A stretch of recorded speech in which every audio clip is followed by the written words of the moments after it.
we were there for maybe 10 days, and then one day, having taught geography, it's like our Chinook winds here, and they come over the Alps, and then as they come down, they heat up, and within 2 or 3 days, this foot or foot and a half of snow, whatever it was, just disappeared for the most part.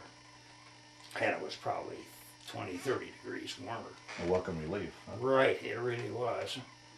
And then I remember somebody came in and said, I ought to see all those bodies out there. The Germans said that they just killed and they just left there, and they had the GIs, Germans had come up this hill from the Siegfried Line on the Luxembourg side of the river. And I remember this one young fellow, of course you're taught this, you know, the Germans are all Nazis and this and that. By that time in the war, they were taking anybody, you know, 15, 16-year-old kids and things like that. It wasn't like it had been. You know, after the Battle of the Bulge, that was kind of the final. They just really began to collapse. Yeah. As I said, that's one reason perhaps that saved my life by spending so much time. Because if I had gone over sooner, which many of my friends did, they saw combat in Italy. I think that had been one of the worst places to work your way up that spine for a year or two. But at any rate, we went out and they looked, and I remember I reached and I kind of pulled him up.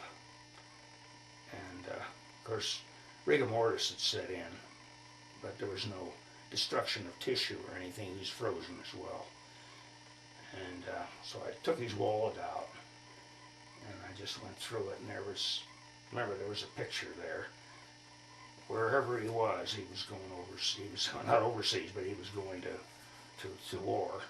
And there he was, and he was up like this, and had this nice kind of leaning against the doorway, and there was a nice German girl on his arm. Mm. And I remember I said to somebody, I said, well, thank God she didn't sing this way.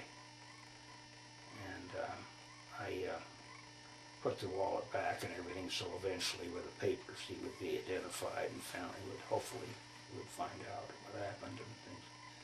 But you know, you think about things like that, and sometimes